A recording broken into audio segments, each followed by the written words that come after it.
welcome. First of all, welcome. This is Unsolicited Perspectives. I'm Bruce Anthony, your host here to lead the conversation in important events and topics in the shaking day society. Join the conversation and follow us wherever you get your audio podcast. Subscribe to our YouTube channel to watch our video podcast. Rate, review, like, comment, share. Share with your friends, share with your family, hell, even share with your enemies. On today's episode, it's the Sibling Happy Hour. I'm here with my sis, Aundrea. We're going to be dilly-dadding a little bit, talking about her first week at school. Then we're going to be talking about the school shooting in Georgia. And then we're going to be talking about, is the African-American experience unique? But that's enough of the intro. Let's get to the show.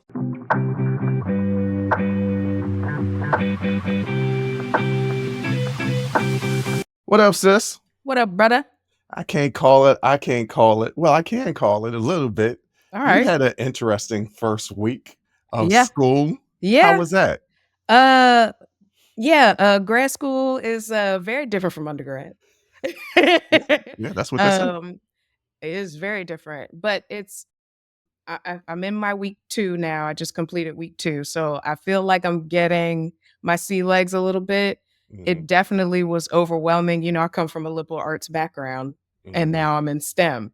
So I'm making a complete pivot career-wise. And so I was already apprehensive, but they assured us when they recruited us that, oh, you don't need any experience in data science. We'll teach you everything you need to know. And my first class, my first homework assignment, he was like, yeah, we're going to have this long sheet and you're going to code this and go. And I don't know what any of this means. I don't know half the word. It's a brand new language, honestly, in computer science and data science. Like, it's a completely different language. So I even sitting through lectures, sometimes I'm like, I don't know what those words mean in that. Like, I know what each individual word means, but when you put them together in that sentence, I don't know what any of the words mean. You know, so, but I definitely feel a lot more confident this week because, you know, we are at the graduate level. And that means if you realize there's a deficit somewhere in your learning, it's up to you to figure it out. Right. So I've been on YouTube, watching many a YouTube video, introduction to data programming and programming languages. Google is your friend. AI is your friend, whether you use Chat GPT or whatever you use, they are your friend. But yeah, so I felt in week 2, I understood probably like 30% of what he said as opposed to 10%. Right. So Okay. I feel a little more confident. I feel as the weeks go on, that percentage will continue to rise. But yeah, it was definitely an interesting first week. It also made me realize that I could not dedicate myself 100% to my education and work a full-time job. I can't give 100% to both. I'll either get burned out or both of them will suffer. And because I already have it in my mind to make this career pivot into data science, I have chosen to, in the words of our father, bet on myself and throw myself full-time into school. So I was actually talking to a friend yesterday and she said, take advantage of being a student again.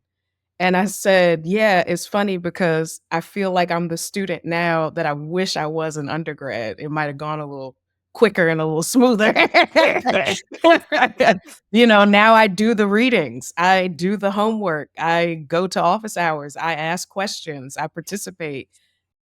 You know, if they need a volunteer, I raise my hand. And so like, you know what I mean? Because how am I going to learn if I don't volunteer? I wish I had known that when I was 19. You know, yeah, these classes will go a lot better if you participate in them. Yeah, you know, like we said, when a woman turns 40, she get an LLC or a degree. So you out there getting a degree and then probably an LLC right the after that. LLC will probably follow. I intend to work, you know, for someone for a few years and get some experience under my belt before I branch out into my own consulting firm. Look, this is what we do as a family. With our brother getting his MBA last year, Hmm. you getting your data science advanced degree next year. Hmm. You'll finish next year. Yeah, I'll have a Uh, master's of science instead of a master's of business administration. yeah, you have I'll a have an master's of MS. science, Hmm. and well, yes, you'll have an MS degree. Don't Yeah. say you'll have MS. That's I something completely didn't different. finish well, because you cut in before I had finished. I was saying MS degree, Okay. but you cut it. Don't say you have MS. I wasn't going to.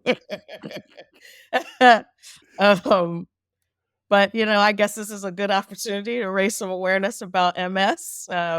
Yes, You know, that's multiple sclerosis.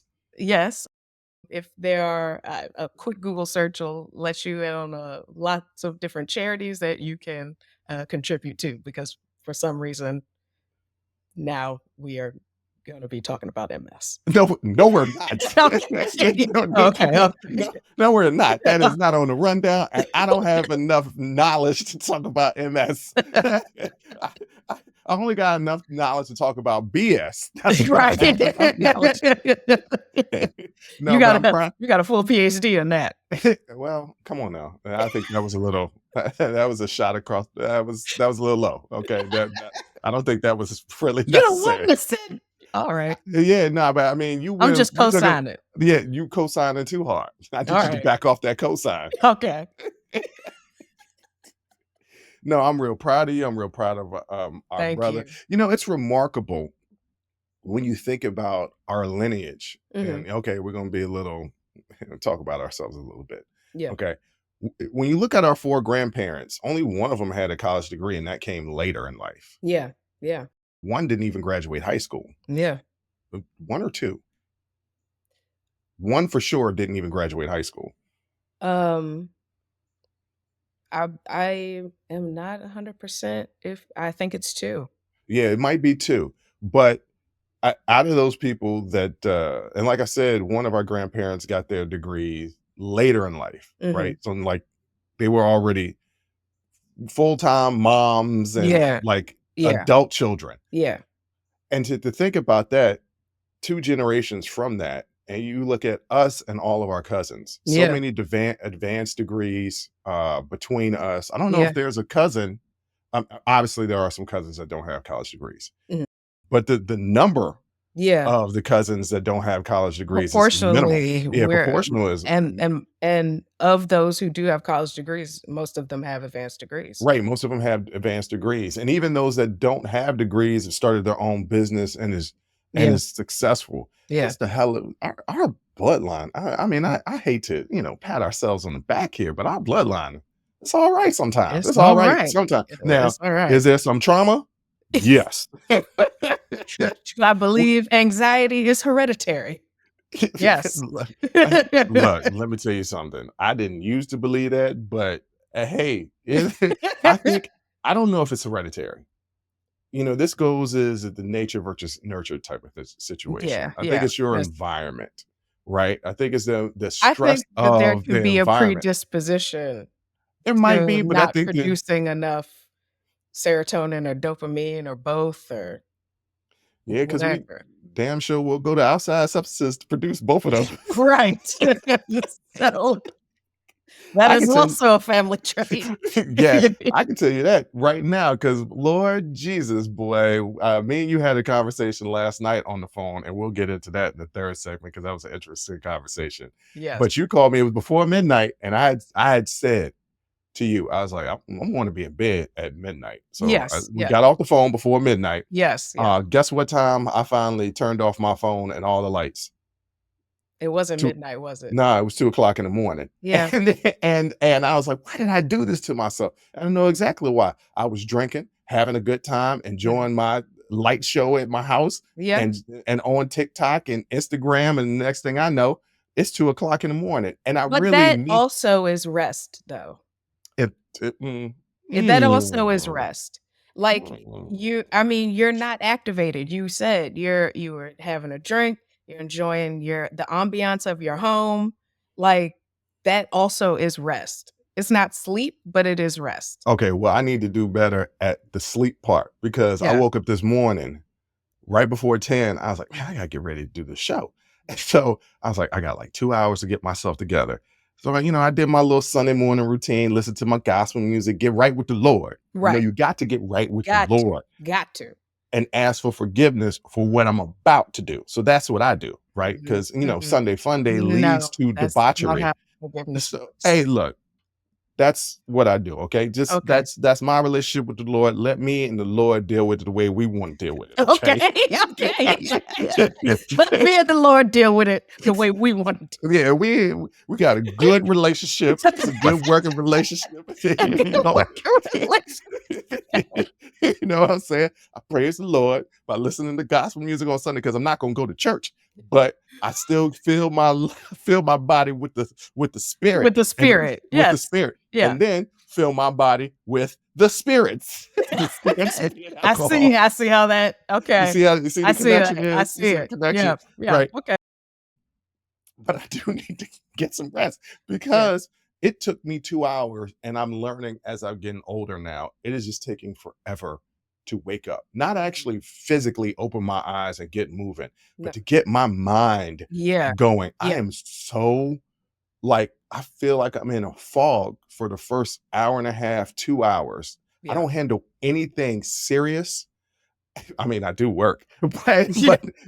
but that's almost the work preparation is done before I actually start work. Yeah. So I already know what I'm doing. I'm not in autopilot, and I kind of wake up while I'm at work because I'm being tested mentally, Mhm. emotionally, and physically. Yeah. So I wake up, but it like on the weekends, it takes me a long time to kind Yeah. of snap out of that fog. I might Yeah. have to get some of that alpha brain or whatever that they be promoting because Well, what got me out the fog was my ADHD medication.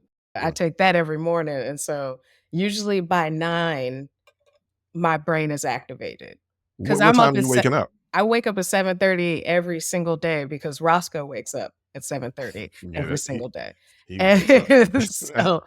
so, but it's gotten later. When I first got him, he got up at 4:30, and then it Right. was 5:30, and now Mm. we're at 7:30. So it's getting later and later. But no, I regardless of when I go to bed, I'm gonna wake up at 7:30 in the morning. Well, my dog starts crying. She's gotta go to the bathroom.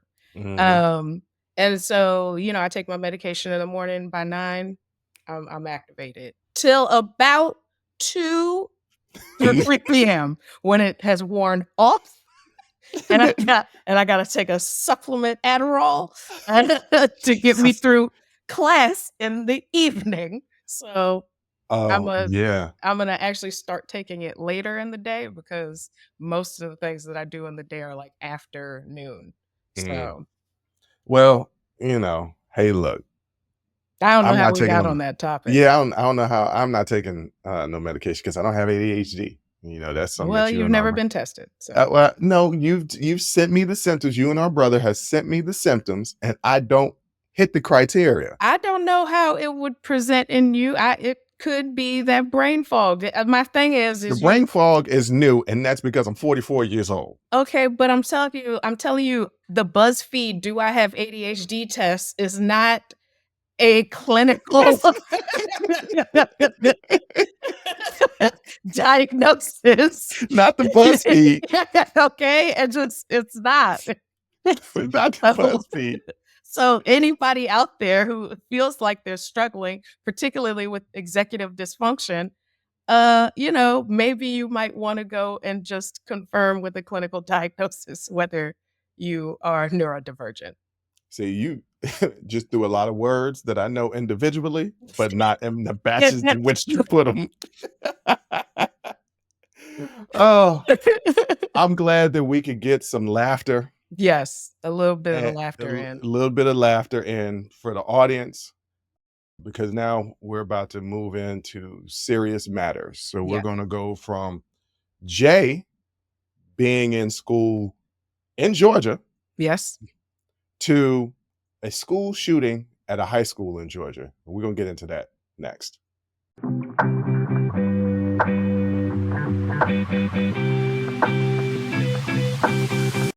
So, like I said in the last segment, and as many of you know, there was another mass shooting at a school. The school shooting happened at Appalachia I think it's Appalachia High School. Appalachia High School in Winder, Georgia. The Winder. shooting Winder? Winder, Georgia, yeah. So on the Okay. east side of Georgia. Okay, probably should have let you handle this instead of me. But the shooting occurred on Wednesday, September 4th, this year, 2024, at the high school. 4 people were killed, including 2 students. Colt Gray is the suspect. He's 14 years old. He used an AR-15 style rifle in the shooting. He surrendered immediately and was taken into custody within minutes. His father, Colin Gray, or Colin Gray, Colin or Colin, I don't know how to pronounce either it. way. Colin and Colin. His father, not Colin Gray, Colt Gray's father, Colin, Yes. had given him the AR-15 style rifle as a gift.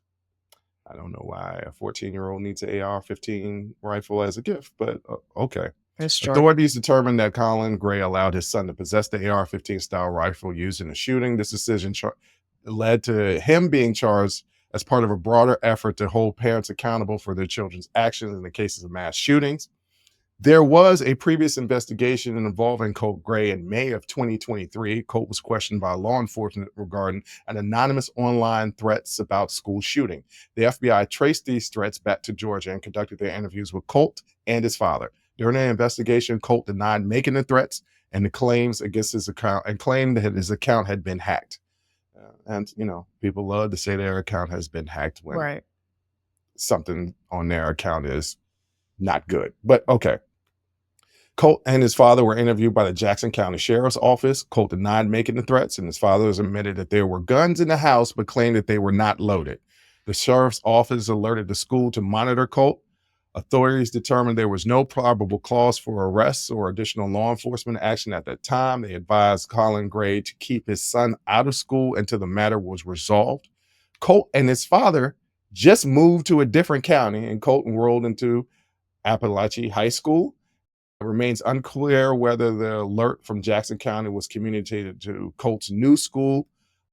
So before we get into the Georgia's gun laws, which obviously led to this, I wanted to just get into your thoughts, because you're there. It's 45 minutes, an hour away from you? Yeah. But around the corner from a good friend of mine, her children's high school. So, of course, they're shooken up by something like this happening so close to them. And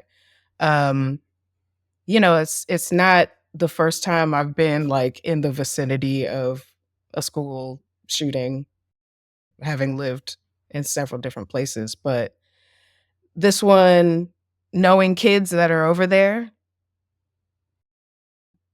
was particularly resonated with me.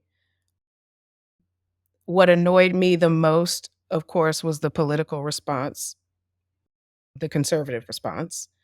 They love to use this one talking point of, we shouldn't politicize this moment. But it is a political issue. And you'll talk more about the gun laws in Georgia, or the lack thereof. But this is a political issue. A 14-year-old owning and possessing an AR-15 style rifle, that is a political issue. It's a cultural issue for sure. It's a societal issue, and it's unique to America. There is no other country in this world, developed or undeveloped, that has these. This is the 385th mass shooting this year in the United States of America. So I agree with you. I agree with everything. That statistic is a little misleading, because a mass shooting is anything where I think it's 4 or more people have been hit. Yeah, so that's a mass shooting, but so there are shootings all the time, right? Where people get hit. This is when people say mass shootings in the context of this argument, they're talking specifically of like the shooting in Buffalo, right? Or the shooting in the church in South Carolina, or this particular shooting where it's a individual targeting a bunch of people that tends to be for either As far as I political know, reasons, racial reasons, or bullying. as far as I know, that is the definition of mass shooting as far as the statistics. Okay, as defined by the FBI, an event in which one or more individuals are actively engaged in killing or attempting to kill people in a populated area. And it's 3 or more killings in a single incident. Yeah. It's okay. We're not going to fall into the rabbit hole of Right. arguing. Yeah, for sure. I just wanted to bring up, to me, there's a distinction between this and, let's say, groups of people that are beefing, shooting and killing each other. Like, they're both mass shootings, but one is different than the other in my mind. I think one is publicized, and there are many mass shootings that just do not get media Right. attention, national Because of, media attention. yeah, right. Yes. Particularly school shootings and shootings at concerts or movie theaters or grocery stores. Those tend to get national attention. Mhm. Um, Because of the nature in which well, they're always innocent bystanders. The nature of which people are just living their ordinary, everyday lives, right. going grocery shopping or going to school, and somebody can walk in and decide that they just want to shoot the place just Yeah. cause. Right. So, a fiend shooting up a crack house. I mean, we going specifically to a fiend. But you know what I'm saying? Like a fiend Yeah. shooting up a crack house and killing 5 people, or killing 5, injuring 3, whatever. That's Mhm. not that might get local attention, Right. maybe. Yeah, maybe. Because, I mean, you gotta think they're wondering, will the American public care about a crack house getting shot up? No, they don't care about no crack house being shut Right. up. Okay, but that's still a mass shooting and still Okay, yeah. people No, would it's still a mess. So you said it Yeah. was 352? This is a 385. This so I shooting was was 385 Jesus. Okay. this year, Mm, 2024. That is the statistic. It's only 365 days in a year. Right, and we are And not through the year. we not It's even September. yeah, we still got 3.5 more months to go Mhm. in the year. Yeah. Okay. So All right. that lets you know that several happen a day. Yeah. Wow. But it is 100% a political issue, and when they say things like, "Oh, yeah, I have my thoughts and prayers, let's not politicize this," it's so that they can keep getting money from the gun lobbyists, because there's absolutely something that we can do about this. Mhm. Well, let's get to that. Yeah. Let's get to, Governor Kemp saying, let's not politicize this. Let's keep the thoughts and prayers. Mhm. And why something like this can happen in your state of Georgia. So let's talk about the gun laws in Georgia. All right. No permit required for purchase. That's right. You don't need a state permit to purchase or possess a shotgun, rifle, or handgun. No registration. Firearms do not need to be registered in Georgia. Hold on now.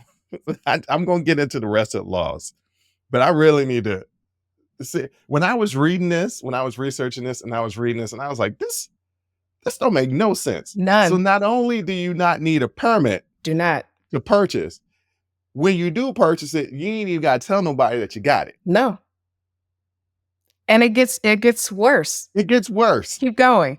Permitless carry as of 2022, just 2 years ago. Mhm. Georgia allows permitless carry of handguns for residents who are not prohibited from possessing firearms. So not only can you buy one without a permit, Right. and you don't have to register it, Right. you can also conceal carry it on your person in public spaces. Now, ladies and gentlemen, we're putting this out there for you just to examine this. Now, I know some people are going to be, this is our Second Amendment. Look, it's a right.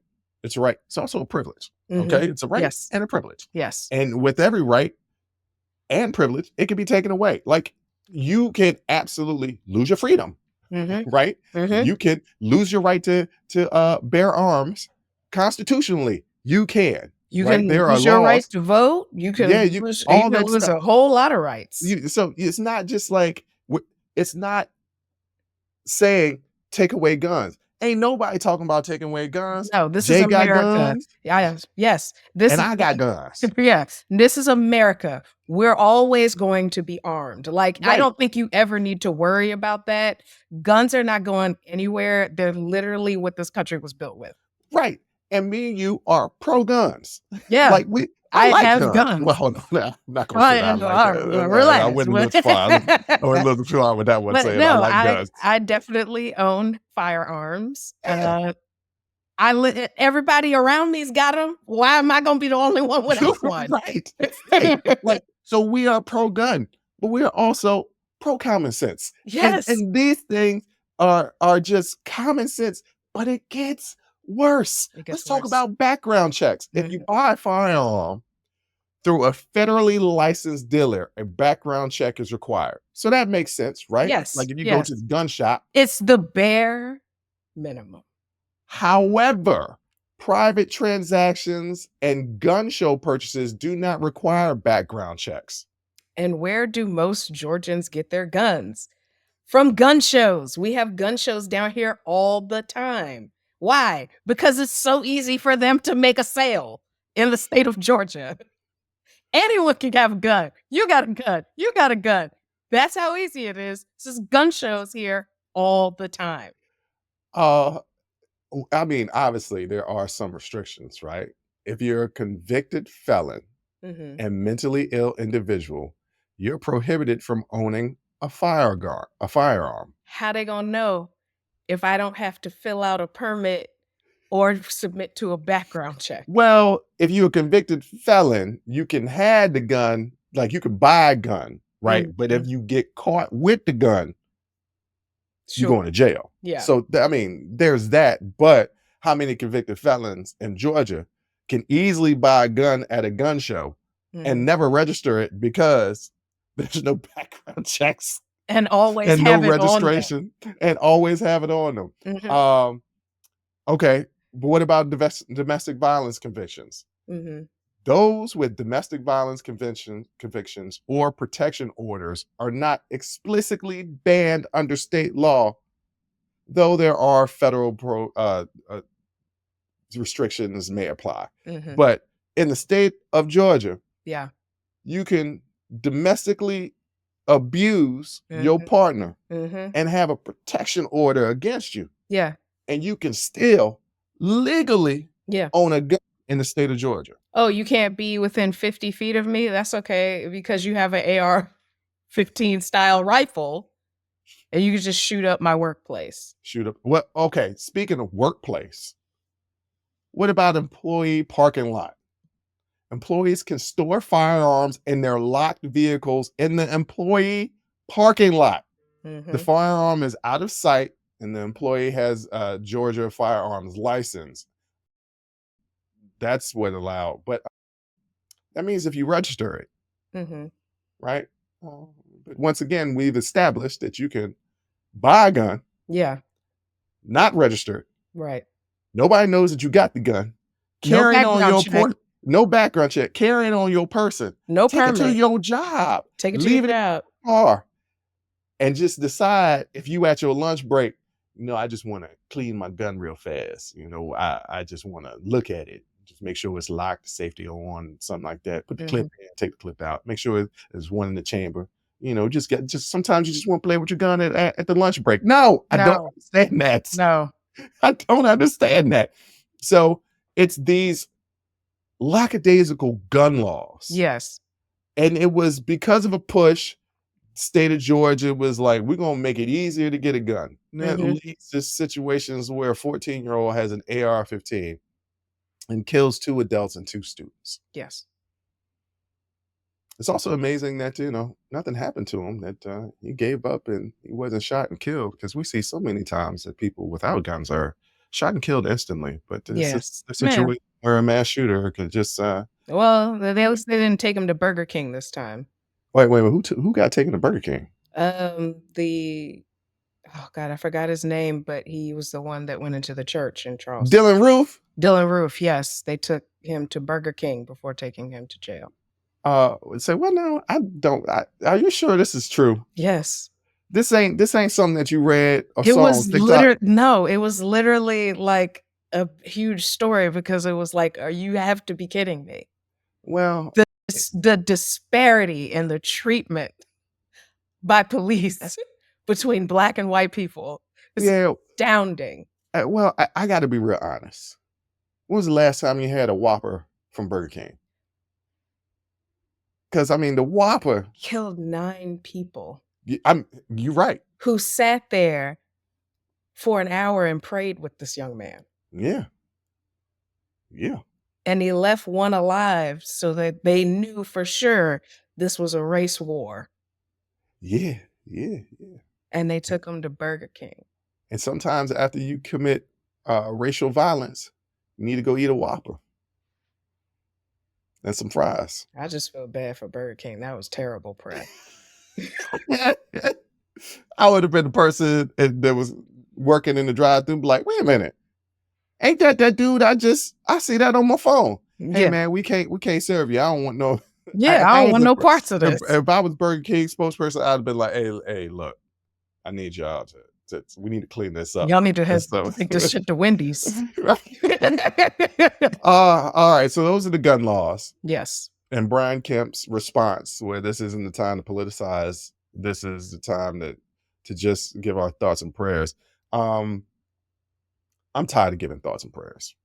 Yeah. It's time to do some action. Yeah. It's been time. I know Republicans that listen and watch this show are like, you are always attacking Republicans. And, I don't mean to be attacking Republicans. I do. Make it so easy. Well, I know you do.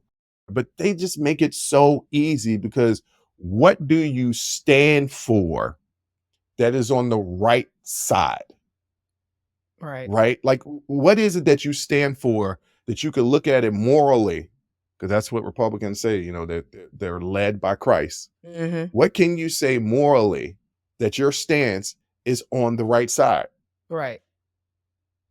I'm just, when you're aligned with CEOs and not the employees, you're not on the right side. Yeah, like I don't get it. So when we say there needs to be gun laws and things like this, where Georgia is so lax, mm-hmm. leads to something like this mass shooting at this school. Yeah. How is it in your head where you could say, no, Georgia had the right with the gun laws and think that that's morally correct? That's the question that I have. Right. When Democrats are saying, look, we're not trying to take no guns away, but it shouldn't be so easy. It shouldn't be for just any. It is for the gun laws right there that I went through. It is easier to get a gun than it is to get your driver's license. Yes, in the state of Georgia, yes. It is. It's easier to get a gun than it is for you to vote. You got to take a written test. You got to take a road test. You got to take an eye test. You got to do all this stuff to get your driver's license. I'm gonna be real honest, because I went to the aquarium. It is easier to get a gun than it is to see every exhibit in the aquarium. Yes. Because that aquarium is vast. It is easier to get a gun than it is to see every exhibit at the Coca-Cola Museum. Yeah. It is easier to get a gun than it is to get really great service in the city of Atlanta.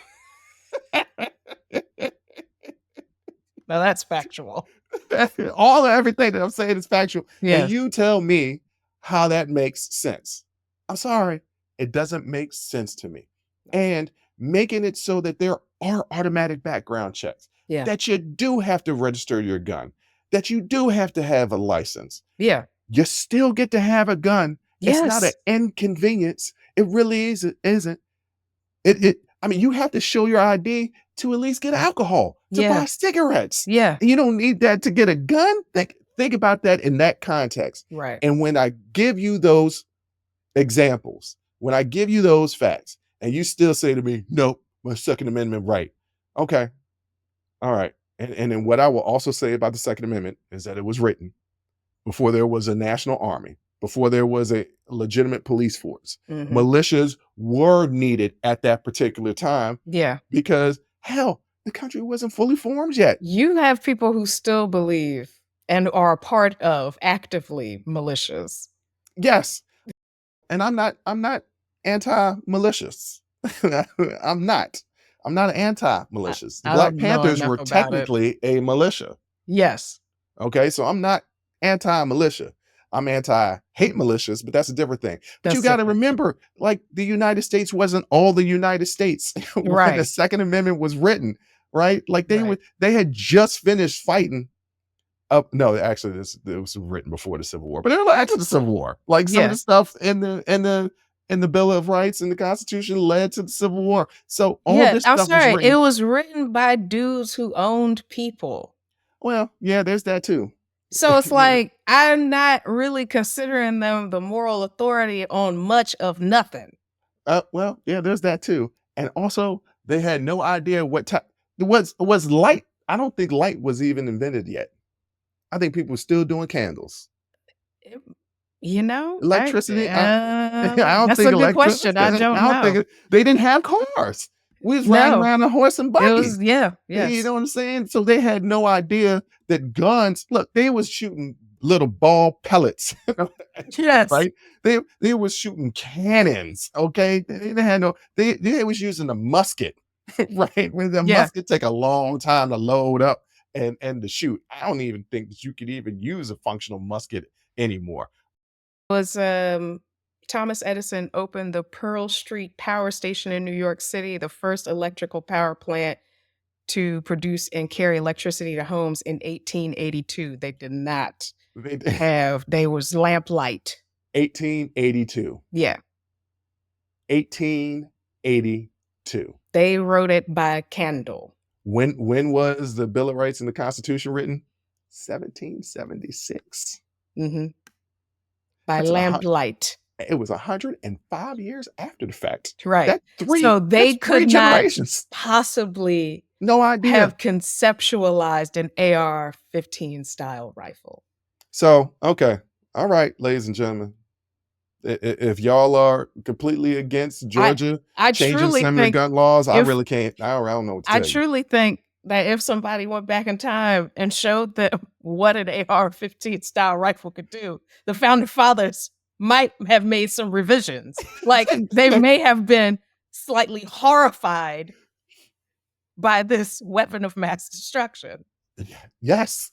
Yes. Because it could have been, if a person had an AR-15 during that time period, it could have been one person versus a whole army, and that one Yes. person could win. Yes. So I think that of course they couldn't conceptualize something No. like that. They No. couldn't. They know. had to load their weapon and Right. fire off one shot and then reload with a stick with some powders and all kind of. It took 3 minutes. It took They ain't even have toothbrush and toothpaste at that time. no. You know Had what I'm wooden saying? teeth. So that's a myth. I know. Didn't have wooden teeth, but yes. but he had some jacked up teeth. We've But gotten way off topic. we have. The The point at is which, that this is a political. yes, It is a cultural problem. It is a societal problem. We do not do enough for children as far as their mental well-being. We are dropping the ball as a society. We are dropping the ball as a society when it comes to really being zero tolerance on bullying. Mm. What that really means, punishing the correct child, not just suspending all the children or expelling all the children, punishing the correct child, doing thorough investigations, really advocating for these kids who are experiencing. I don't even know if this young man, I don't know what his motivations were for this. I don't think we know that yet. I mean, his lawyer might know. But typically what you see, or a lot of when it's a school shooting, you find stuff, oh, they were bullying, or they were, it's never the popular kid. Like, it's never the captain of the football team. No, I ain't never seen the captain of the football team Right. do that. It's really making schools and these public spaces that kids have to be in safe spaces for them. So yes, this is a societal issue, and we need to the same way that you make them get their immunizations for school, you also need to do wellness checks and make sure that their mental health is where it should be for their age. But this is also very much a political issue. And when they deflect by saying, let's not politicize this, is because you don't want to take responsibility and accountability for the fact that you had a hand in this Oh, you gonna hit him with that? and 'Cause that that's there what I was is thinking. blood on your hands. Ooh, you coming with that thunder today. It is what it is. But you These are speaking nothing but facts. These are children and educators who just are they're in a place of learning, and they have to fear for their lives. Mhm. We're not doing nearly enough where we can't even though we're supposed to be pro-life, right? We That's what they can't say. even protect the children of this country. We're fighting about whether or not there should be universal free lunch. So protecting their lives clearly is at the bottom of the list if we can't even agree that they should be able to eat. Say it again. Say it again. Trifling. We can't even agree that kids should be able to eat. So I am hoping that people get out there and exercise their right to vote and think about what is so wrong about being responsible for your weapon. Why are you so anti just being held accountable for the weapons that you own? Making sure that there is a background check that's been run on you, that you've applied and have been approved for a permit, and that you have registered this gun with the state so that they know that you have it. And keep it locked. Yeah, keep it locked. And I'm sorry, if you can't vote or you can't buy a drink or a pack of cigarettes, you don't need to own an AR-15 style weapon. Well, this is what own it. Yes. I agree with that. But there are things where kids go out hunting, parents take them out hunting. And I'm not that's opposed to that because the deer population in Maryland is out of control.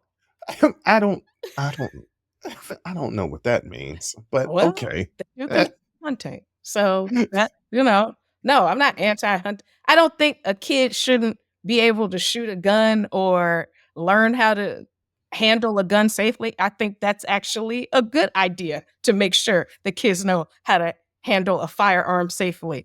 In the off chance that they're ever in a situation where they have to pick up a firearm. I don't know. This is America, so y'all hear that and think, that's crazy. Why would a kid ever be in a situation where they have to pick up? But this is America. This is America. So, yeah. And we've had 385 mass shootings. Yes. Just this year. So, no, I think teaching kids gun safety, I don't think there's anything wrong with that. Letting them own their own AR-15 is insane. And that's the reason why they arrested the daddy. Yes. That and plus he was under investigation, and then they moved counties. You knew something was up. You knew. You have been officially alerted. Mm-hmm.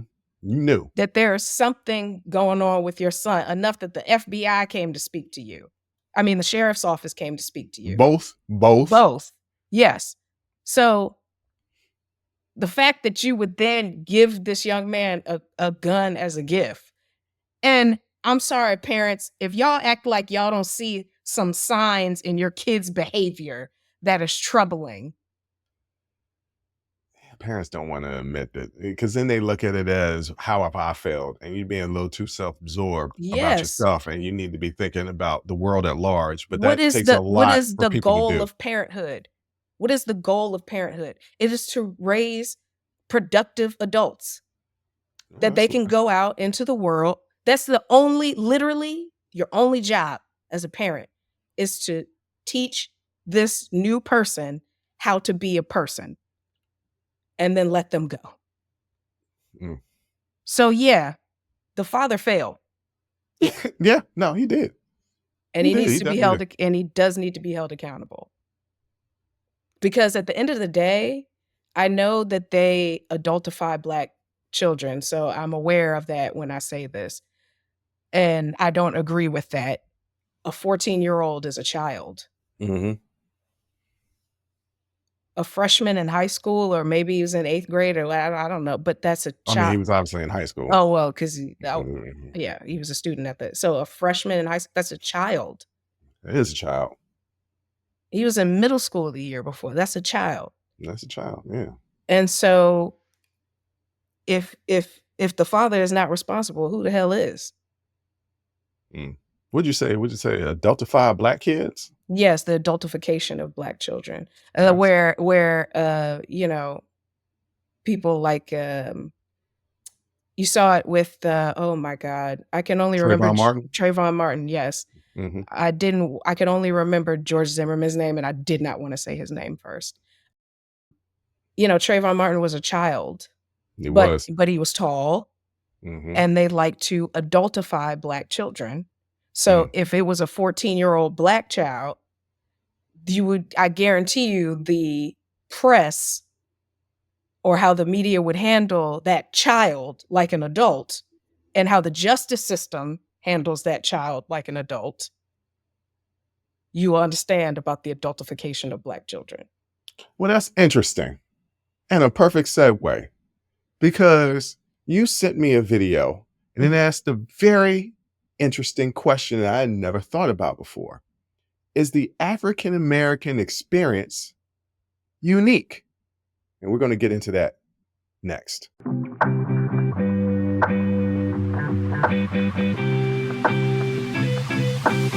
So, Jay, you sent me an interesting TikTok. Mhm. And the question was, is the African American experience unique? Yes. I was like, that is really, I never really thought about it. So I watched the TikTok, and you were like, this is a good topic to talk about. And I agree. Mhm. So the person speaking, his name is Shahid Balson. He was born Shannon Morse in Boulder, Mhm. Colorado. He's an American man. He's known for his controversial and criminal activities, but has also emerged as one of the most unique and influential public intellectuals of the Muslim world. He was born June 5th, 1971. He was raised primarily by his mother after his parents' divorce.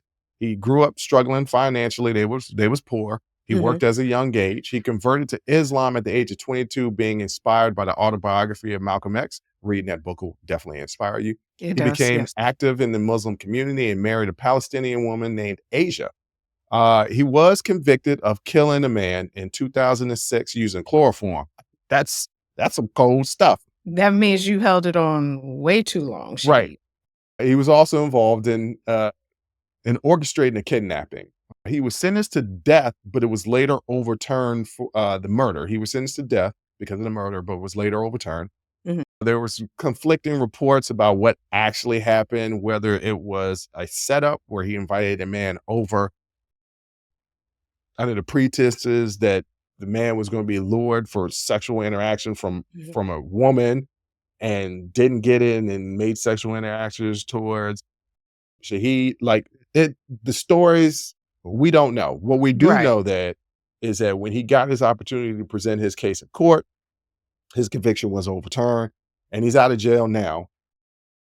And despite his criminal background, he's emerged as, like I said earlier, a public intellectual in the Muslim world, speaking out against consumerism and for social injustices. Since being released from prison, he's been working as a PR strategist, as a local consultant for an NGO, that's a non-governmental agency for human rights groups and political politicians globally. So what I'm going to do is I'm going to paraphrase the transcript of what was actually said, and then to give you guys some context, because when I get posed a question, is an African American experience unique? You're going to say, well, of course it's unique because you're African Americans. Your experience is unique to you. But that question in and of itself doesn't give proper context of what he was actually saying. So here is the transcript from the video in which, you sent me, Jay. Yeah. And especially the African American experience is literally not duplicated anywhere on earth in history. African Americans are a completely unique phenomenon as a people. Who they are culturally, what their history is, what their experience is, isn't duplicated anywhere on earth. You don't know where you come from. You don't know what country you come from. You don't know what culture you come from.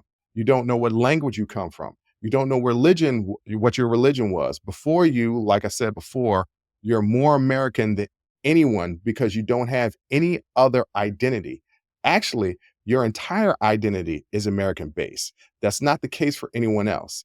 I'm Irish American. I'm German American. I'm Italian American. I'm Jewish American. I'm this or that, the other. You can say African American, but you don't know anything about Africa. You don't know anything about which part of Africa you come from. Africans don't call themselves that because they know their tribe, their language, their region, their country. Like saying European American. I'm not European.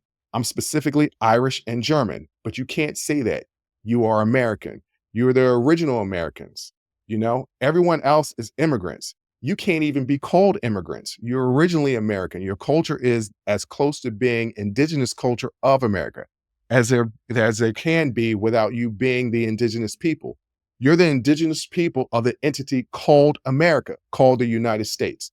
Everything else came from elsewhere. Your culture is only one that came from right there because you were cut from everything else, cut off from everything else. There's nobody else like that. There's nobody else like that in the world. There's no other culture like that in the world. So listen to what he's saying. He's saying that we don't have a history as African Americans. Our history as African Americans is American history. We don't know anything about Africa. And when people say, well, you do know what country you come from, Africa, that's a continent. Okay, Yes. ladies and gentlemen, Africa is a continent. I mean, generally, Black Americans of the diaspora, right? Former descendants of enslaved peoples generally are from Northwestern Africa, come from the west coast of Africa, because that's where the ships landed. In the what is the triangle called? I don't know. Oh, in the slave trade. Bermuda Triangle? Not the Bermuda Triangle. Well, that's not no triangle. In the slave trade. Right. That's where the ships landed. So primarily like Nigeria, Cameroon, that area is by and large where descendants of enslaved people came from. But we don't But know. we don't know our tribe. And that was by design. Mm-hmm. By design, we were mixed around so that we couldn't communicate easily. Right. And that's so people say, racist people used to say back in the day, and probably still some of them say back in the day, why don't you go back to Africa? Go back where? Have any connection? Don't have any idea where my people come from. And we're probably a mixture of a bunch of different tribes. And once again, I had to point out, Africa is a continent, a whole continent made up of several countries. The United States is the United States, their states. America is one country. America is part of 3 countries that are in North America, including Canada and Mexico. Yeah. Africa is an entire continent. Yes, with 54 countries. Like it's Think about that. North America is a continent with 3. Africa is a continent with 54. 54 countries. So it's like there is no connection. The difference between us and Canada. So not the difference between Georgia and Florida. It's not the same. It's not the same. It's a continent. So you can't just go back. It's not just a place. It's not just an island I could go to. It's an entire continent. So 54 countries. we are, when you think about it, when everybody, and when racist people like to say, you're not true American. We are the very definition of America. Everything that we are Yeah. is absolutely American. And our culture yes, is 100%. completely unique to America. And was born here. Right. When you think of African American and culture in the United States and beyond, but let's just focus right now for this particular moment on the United States. We influenced everything culturally, Yes. whether Yes. it's our music, our food, our arts, anything we do influences the Clothing, entire our country. language.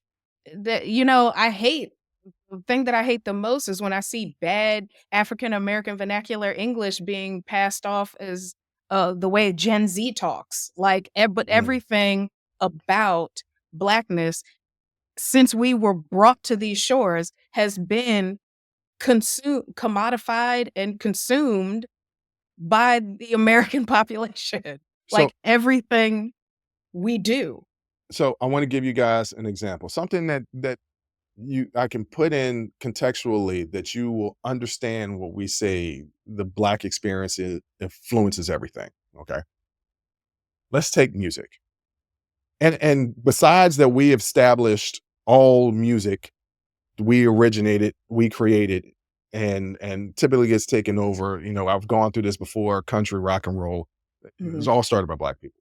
Yes. But let's go with music, and let's go with something that more millennials and Gen Z will understand, but more millennials and Gen X will understand, but Gen Z might understand it as well because they've been brought back into pop culture. And that's the story of New Edition and New Kids on the Block, both from the Boston area. Yes. So New Kids on the Block they were discovered or put together, packaged by a gentleman in the Boston area, music producer in the Boston area. And they gained so much attention and blew up. They eventually left this person that created them. And that person said, I'm going to create the white version of this group. Same type of music, same dancing, same formation, everything. And I'm just going to make them white. I'm going to take some white kids from the same city, from Boston, and create a group that's exactly identical to New Edition. So much so that New was this still is in an the name. old playbook because the Jackson 5 and the Osmonds. Yes, but that's so far past. Like, people might not even know who the Osmonds are. Right, Really. but just know that this is an old playbook. Like, people know who the New Kids on the Block is because Joey McIntyre is still out there. Donnie Wahlberg. Donnie Wahlberg. Donnie Wahlberg is still out there. Like, this is like, and they're on tour. So this is an example of cultural appropriation. That's constantly a thing. But what else is very unique to the African American experience is we're not just our culture isn't just a national kind of phenomenon. It's a global phenomenon. Commodity. So much so, breakdancing was an Olympic event. Yes. That is specifically. But now we have to give a shout out with breakdancing to the Latino community because they were. But once again, what are Latinos mixed with? They are either white, indigenous, or Black. Or a combination of those things. Yes. Well, specifically Puerto Ricans. Yeah. They're African in descent. So, and it was Puerto Ricans and Blacks. It's specifically Puerto Ricans and Blacks that created breakdance, right? Yes. It's not an Olympic event. I mean, not anymore. It won't be in LA. Anymore. Well, because you know why? Because again, we can't have nothing. Y'all ruined things, and it's not coming back. So when Shaheed brought this topic up and you sent it to me, it made a lot of sense because there is no other group of people that have been displaced. There have been groups of people that have been displaced, but they always knew where their point of origin was. They always held on to their culture. Right. And everybody that immigrated here, whether you're Irish, German, Italian, you had a culture from which you came that's been passed down. My best friend is Italian. Yeah. She understand or Sicilian. Which you have to. There's a difference between There's a Sicilian and Italian. distinction. Yeah. And there is a culture Yeah. of which it's been passed down. It's been diluted, like everything. When you come here, you're told to You assimilate. Yeah. Into American. But if that was the case, they'd be assimilating into Black culture, which has not been the case. Right. They Right. assimilated into the dominant culture. And a lot of people are going to say, that's not true. Black people haven't, are not that important. Fact of the matter is, if it Did you wasn't for watch the slavery, Olympics? this country wouldn't exist. Yeah. It would not exist. Yeah. America would have long since failed. Certainly not as an economic powerhouse that it is today. Absolutely not, right? If it weren't for Black people, African Americans, this country would not be what it is today. We have been there on the front lines, every major war, going back to the Civil War. Hell, even going back to the French and Indian War, they was having some Black people fighting. They had slaves fighting in the army as well. That wasn't volunteer. You had to do it, but you had no choice. And not only like our achievements in this country, just that have our contributions to this country. Yeah. You like peanut butter? You're welcome. So it is African American experience is more unique. Yeah. Is the most unique experience to any other group, because no other group has experienced absolutely what we have. Yeah. And, it's important to note that I believe Shahid was talking about the United States specifically. Yes. But I would posit that throughout the Americas, the Black experience in America. I mean, obviously there is some uniqueness to the experience in the United States and the continued experience, but there's the continued experience throughout the Americas and the Caribbean.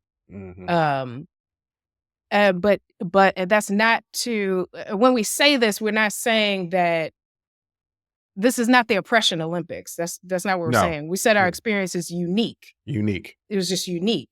And I think it's an important topic because we have been getting some hate from Black Brits who are not the same about we don't know where we come from. We do. We come from America. When you ask us where we're from America because our entire identity, our entire cultural identity is American. When you make fun of the names that we create, just know that those are the only true American names. Emma and Ashley and Jennifer, these are not American names. No. Shaquita is, though. It is. Because it was created here. Yeah, that's true. LaWanda, she's American. So put some respect on her name. DeBrickashaw Ferguson. American. Put some respect on his name. You can make fun of our names all you want, but they're the only true American names aside from obviously the indigenous. But I want to also make sure that we separate out. We understand that we are stolen people on a stolen land. So that when we say that we are true Americans, we're embracing this American identity, but we understand that it is problematic.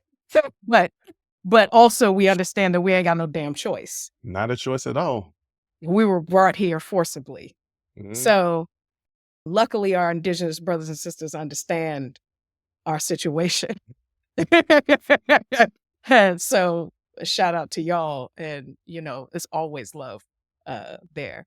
But it is a unique experience, and I think when other Black people in other countries try to understand the Black American experience, they're using their own experience as a barometer, and you can't, because our start, the middle, and the present, okay, and our future is always going to be unique and a distinct experience, because the project of America itself, of living here, of being an American, is such a unique experience globally.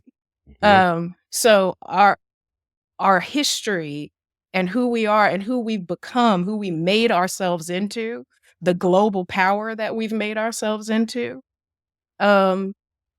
is our American story. Is the American story. Is the American story. We do not have our African story. We don't have it. There's a quote, and I wish I could remember who said this, and I'm probably paraphrasing as well, but the one thing that the Black man has to understand is that we were once African and that we will never be African again. There was a concerted effort to disconnect us wholly and completely from Africa. They took our names. It was strategic. They took our names. They took our language. They took our religion. They suppressed our cultural practices. The only things that we still retain any essence of would be in our food and our dance. That's literally the way that we dance and the food that we make. That's probably the only cultural connection that we still maintain with Africa.